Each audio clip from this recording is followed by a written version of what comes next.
Yeah, I know. Hi, honey. What's up? Trying to do a video. Right in my face. What do you want? Oh, good. Going away. Okay. This gets to and this is we're getting near the end of the video. I think I've made my point about Forrest Fenn and the way to read him and the way to understand him, the way to doubt him, the way to be scared of him, the way to be terrified of the entire way you're approaching this treasure chest. The sheer terror you should have in reading and listening to him, knowing he's playing with you all the time. And you're literally spending time and effort and money out there with your family or whatever looking for this treasure chest that he could have you going in circles because he's just trying to teach you a lesson and you're not getting it. It's pretty funny in a way, actually. This is something I came across, and I was using his logic, if you will, or his purpose in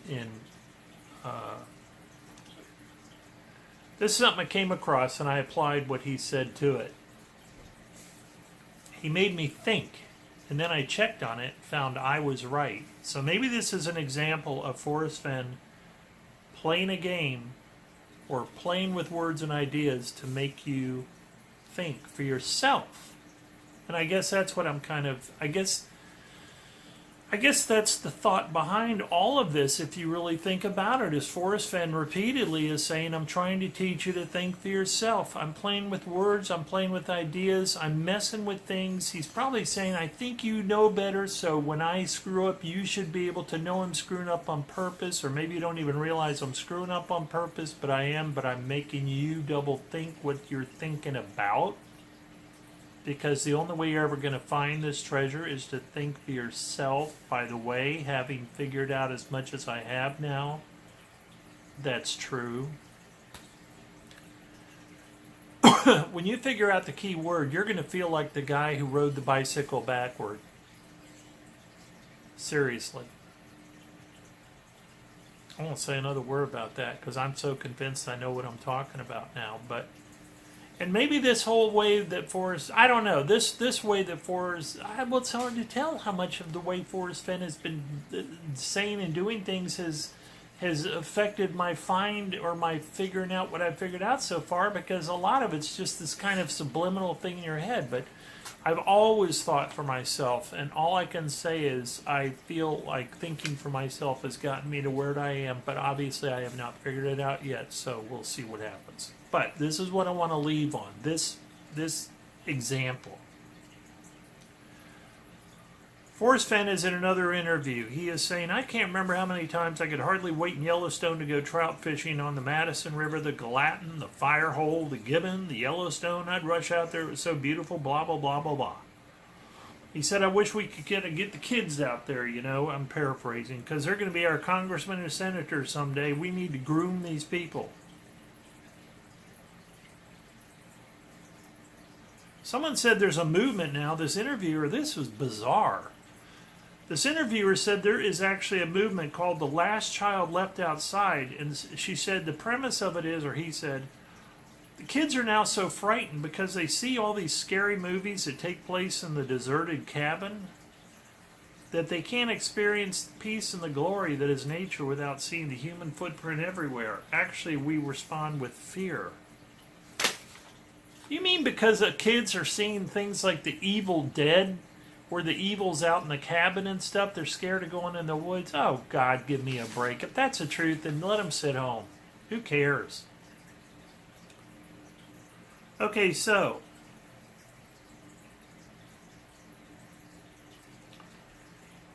Fenn says there's so much to be learned. I was talking to a man the other day by email because his kids said they know everything there was to know because they lived outside so much, and I asked them, I said, well, what directions do ants circle when climbing a tree in the southern hemisphere and why? Didn't have a clue. So again, Fenn the teacher. Smarter than everyone else. Bit of a smart ass. Nice. You're a good guy, Fenn.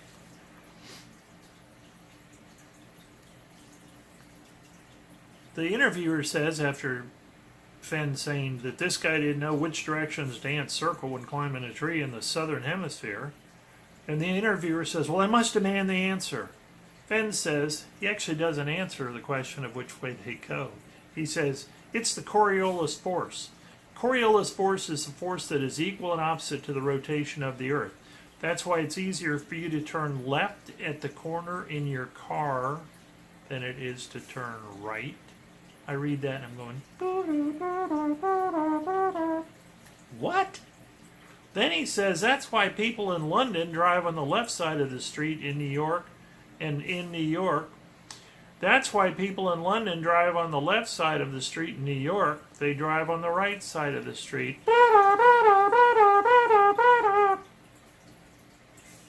He was just talking about the southern hemisphere.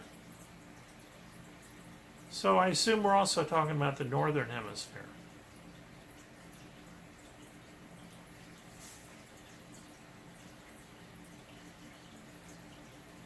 This person says, well, you are a veritable font of wisdom and mystery and a life really well lived.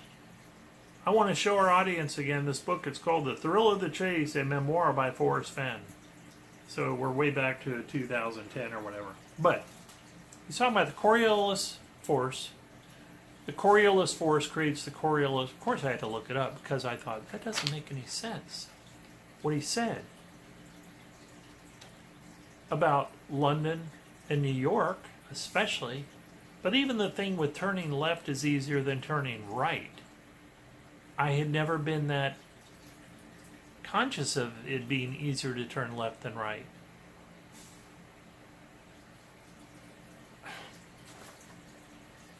So I look it up.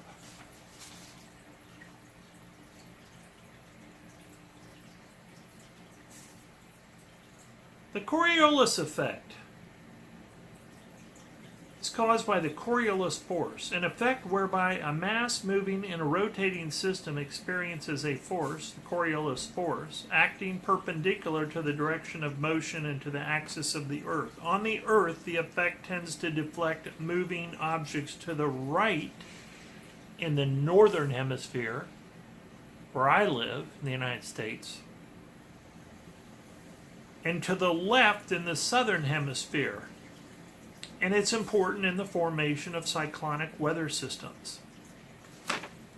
So cyclones and water, the water in my tub goes this way. Hurricanes go this way. They go different south. The Earth turns to the east. I mean, I'm not real knowledgeable about this, but I had to read some of this for this. So Forrest Fenn said,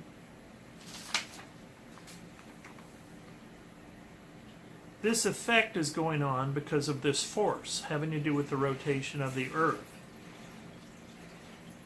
And one thing that stuck out to me was when he says, well, first of all, that's why it's easier for you to turn left at the corner in your car than it is to turn right. I don't have an answer for that.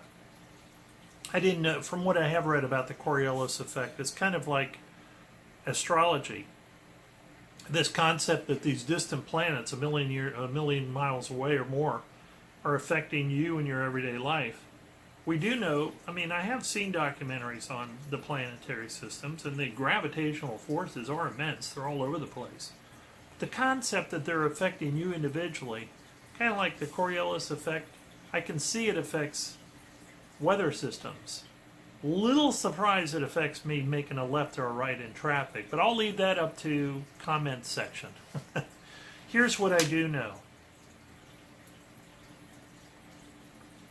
People in London and people in New York both are in the northern hemisphere. So when Forrest Fenn says the Coriolis force is why people in London drive on the left side of the street and in New York they drive on the right side of the street, he is wrong.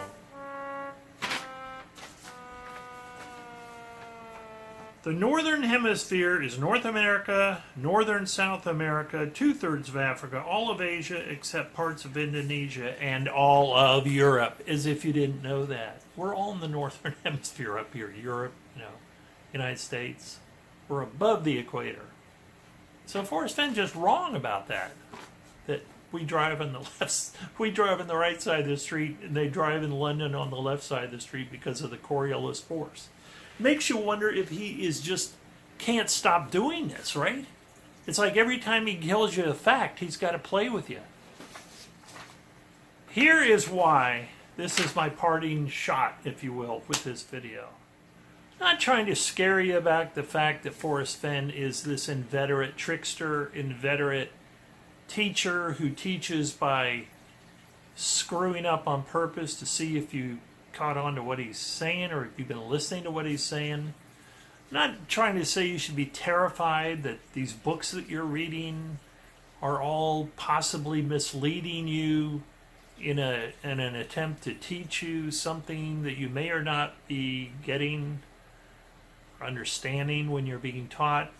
Could be have you light years away from the true treasure chest find because you're off being guided by mysterious Coriolis effects of the mind that Forrest Fenn has created. I don't know. But it's something to think about when you read Forrest Fenn.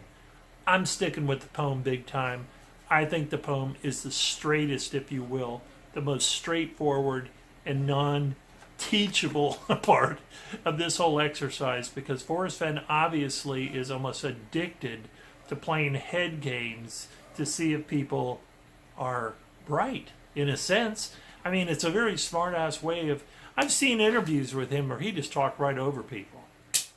You know, he was sarcastic as hell. I remember this one, and he was just talking to the guy, not in an insulting manner. I thought it was funny, but I'm sure the guy later watched his video when he edited it for his... He was, I think, a British guy, and he had to sit there and go, "You son, you were really giving me the business." Anyway, in the early years of English colonization of North America, English driving customs were followed, and the colonies drove on the left. After gaining independence from England, however, they were anxious to cast off all remaining links with their British colonial past and gradually changed to right-hand driving. We essentially became drivers on the right side of the street in the United States of America to divorce ourselves from the English custom of driving on the left side of the street. It was not the Coriolis force. It was not the Coriolis effect, because we know that both London, England, and New York in the United States of America are both in the Northern Hemisphere. Did you catch that? There will be a test later. You know what Fenn ought to have at the end of these books he does? He ought to have a little test. Like, you ever seen those textbooks where you read the whole book and then at the end they have like chapter 1 and they have like 10 questions and you go through, and then chapter 2 and there's 10. You ought to have that at the end of it. See if you caught all of his what's missing in the picture kind of mentality. I used to love those, though. You know, like in Boy's Life when you're a kid. What's missing in the picture? You have to see the two pictures, one before and after, and they remove little tiny bits. I still find those fun. I'm in the dentist office, and I'll pick it up and try to do that puzzle. Anyway, that's all I got for you, folks. It's probably not going to be an uplifting video to watch. You're probably going to go, gosh, this is worse than I ever thought it was, and I already thought it was pretty bad. I'm never going to find it. Now I know I'm never going to find it because I've actually thought what I've been reading could teach me something important about finding the treasure. Nope. On the other hand, I truly believe I'm making headway on finding the treasure. Everybody have a good day, and talk to you later.